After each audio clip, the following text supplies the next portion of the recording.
Hey guys, welcome to Smack Talk Wrestling Reviews. I am your host Boise, and this is NXT Review.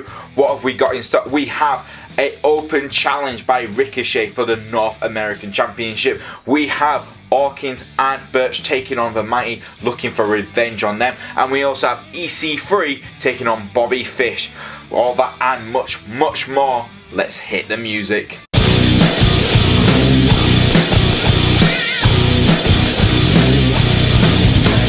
So we kicked off the show with a match which could have easily been a main event match for NXT. We had EC3 taking on Bobby Fish. Now, Bobby Fish came out first, and of course he had his undisputed brothers with him. Roderick Strong, Kyle O'Reilly, and Adam Cole, baby.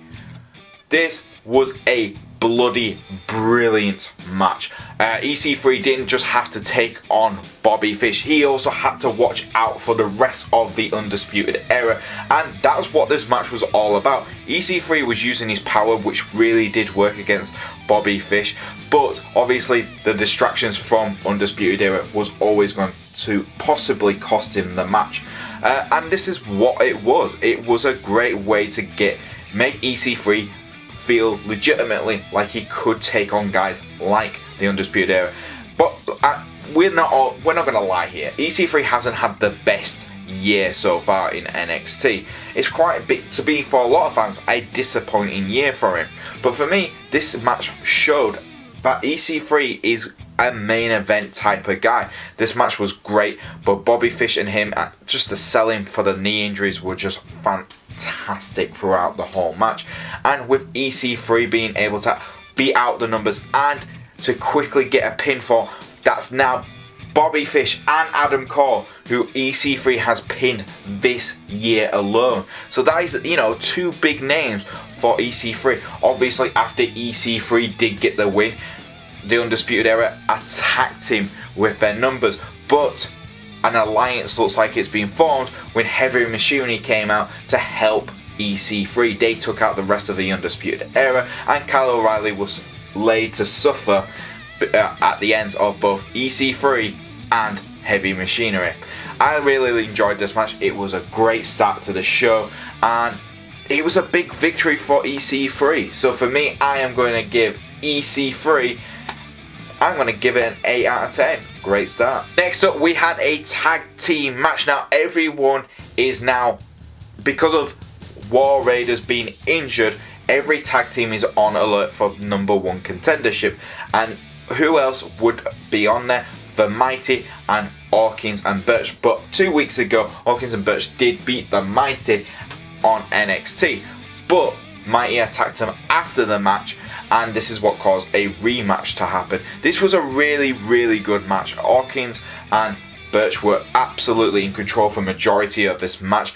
Then we had the Mighty using their dirty tactics to really get into it. One of my favourite segments, parts of this match was we had Lorcan getting slapped by both members of the Mighty, just slapping. Lorcan ducks down and they slap each other, and that was near the end of the match, but it was such a great little sequence there. I really enjoyed it. It just shows that Lorcan and Burch will just take on punishment just so so they can get the upper hand. End of the day, they can take the punishment and their opponents will get worn out, and they would use that as their advantage. But Lorcan and Burch again got the victory. For me, these guys should be in the picture as well as Heavy Machinery. I think those two are the two biggest teams right now, apart from War Raiders, who are baby faces who could take on the Undisputed Era for the Tag Team Championship. Big victory, really good match. Guys, watch it, check it out, it's worth watching. So I'm going to give this a 7 out of 10. A brilliant tag team match. The Mighty, I'm going to say this, they are great in the ring. They have great tag team chemistry, and yes, they lose a lot, but they are such a good team. Next up, we had Mia Yim taking on Reina Gonzalez. Sorry, I butchered the name, but yeah, this was a qualification match for the Fatal 4-Way match to announce the #1 contender for Shayna Baszler's NXT Women's Championship. So far we have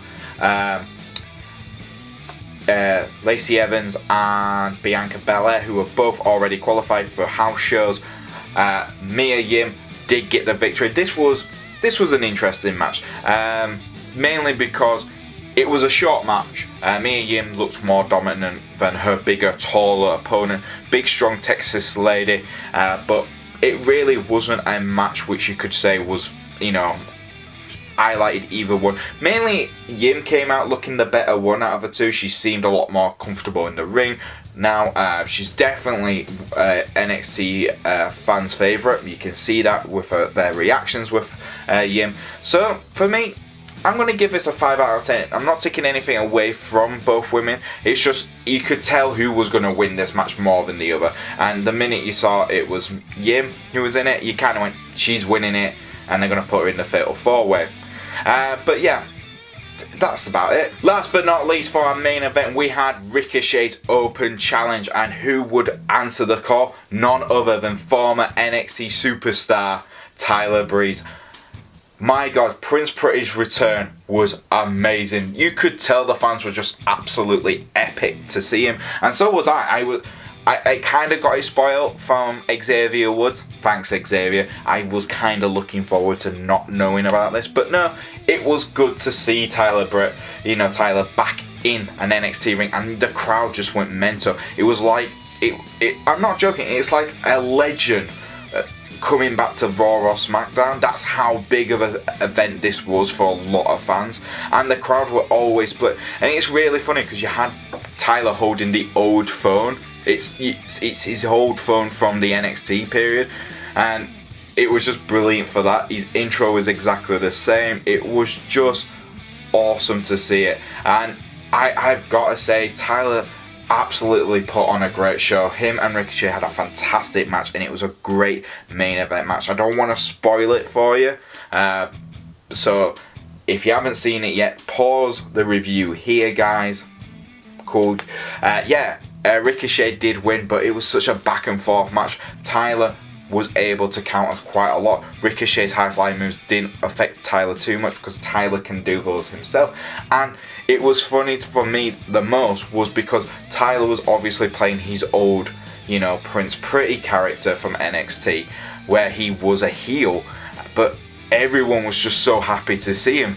He broke character. You could tell he was breaking character a lot, because he was like, I never was a face in NXT, I was always a heel, and me being back now, it's kind of like I am a face, but I'm not, I have to play the... It was just great. It was just great to see. Tyler for me is one of my favourite wrestlers. I know it sounds really weird, he doesn't get many opportunities, but if you watch him on social media, on like Twitter and on YouTube when he plays GM mode with Xavier Woods, they are so funny, and the actual Tyler Breeze is just such a nice guy. I honestly think he's one of the nicest WWE superstars on the roster. So him getting that big welcome back was just, I think, was just perfect. The match itself is worth checking out, like I keep saying, guys. I'm going to give it a 9 out of 10 because of the shock return, that match being really good as well, and it being an open challenge, which you don't often get to see on NXT TV. So yeah, and there you go, guys, that was NXT for this week. We also did get an Aleister Black and Johnny Gargano video to talk about their upcoming match next week, which is going to be a steel cage match. My God, that is going to be absolutely epic.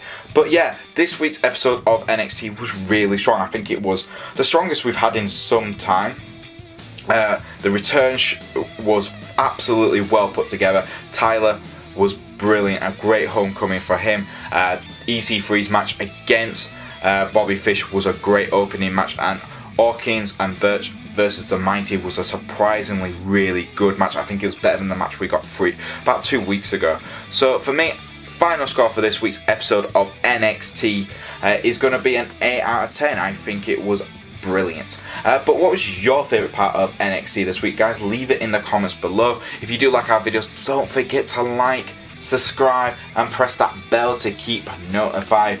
And I'll see you guys Oh yeah, I forgot to say, if you want to follow us on Twitter, you can do it. It's at Smack Talk YouTube. And if you want to follow me on Twitter, it's at Boise88. And I'll see you guys next time on Smack Talk Wrestling Reviews.